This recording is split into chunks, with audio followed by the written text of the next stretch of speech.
V tem jutru cvetne, ali kot pri nas rečemo, oljčne nedelje, dragi bratje in sestre, dober dan. Povabil sem vas v naš župnijski oljčnik. Sem Janez, tukajšnji župnik, sem tudi v službi katoliških skavtin in skavtov. V oljčnik sem vas povabil zato, ker je cvetna nedelja, ko Jezusu vzklikamo Hozana in mu pojemo in se pripravljamo na ta veliki teden, ki je pred nami. Spremljali bomo Jezusa na njegovem križevem potu, spremljali ga bomo skozi Petrovo zatejitev, skozi Judovo izdajstvo, mimo zadnje večerje na Golgoto in potem v grob, na kraj vstajenja.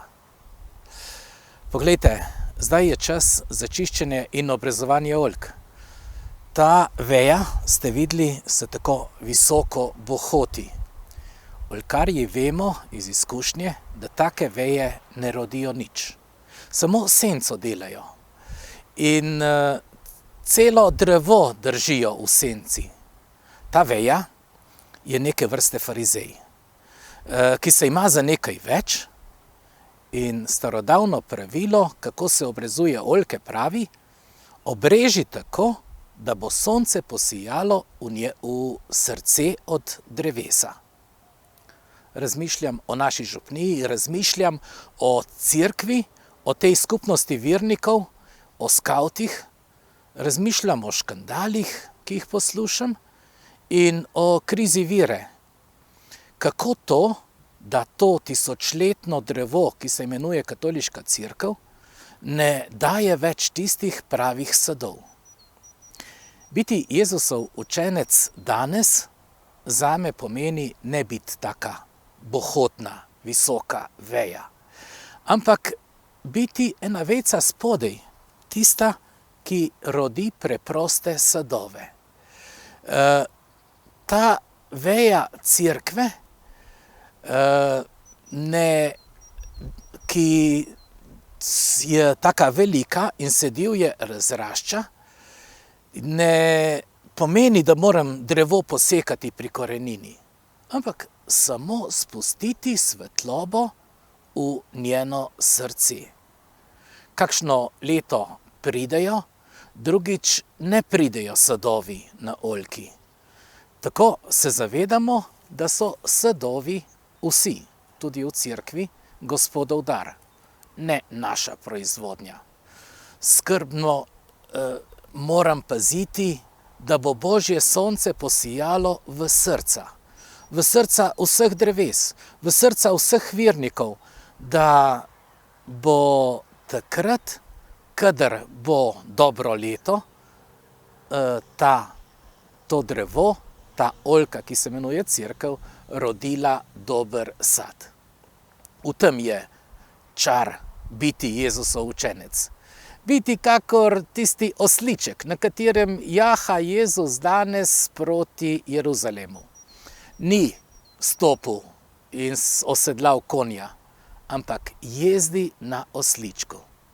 Osliček je za preprostega človeka hlapec, tisti, ki pomaga, tisti, ki služi. In ko vam govorim v tem nedeljskem jutru, govorim o tem, da bi občudovali Jezusa, ki služi, da bi postali sami hlapci, da bi postali služabniki, da bi služili bratom in sestram, služili tako, da bi obrezovali oljke, te visoke veje v tej naši cerkvi, da bi tiste drobcene spodnje veje rodile dobre sadove, da bi bilo olja in veselja za vse, tega velikonočnega, svetega olja za naše bolnike, za naše krščence, za naše birmance, to vam voščim in to želim. Draga sestra, dragi brat, težek teden je pred nami, težko obdobje zate, mogoče za našo cerkev, za našo državo, kdo ve, ampak vse, kar je na tej zemlji resnično vredno, se rodi iz trpljenja. Stopaj ta teden na kraj Jezusove večerje v skupnosti. Ne sam zase. Skupaj z brati in sestrami boste rodili dobre sadove, okusne sadove, take, bi lahko rekel, mastne sadove, da bo ta naša Slovenija, ta naša cerkev imela dovolj dobrega olja ali pa dobre volje v pričakovanju tega velikonočnega praznika, ki je pred nami. Hotel sem povedati samo to. Dragi brat, draga sestra, ne boj se, pogumno stopi na tisto pot, na katero te je Gospod postavil.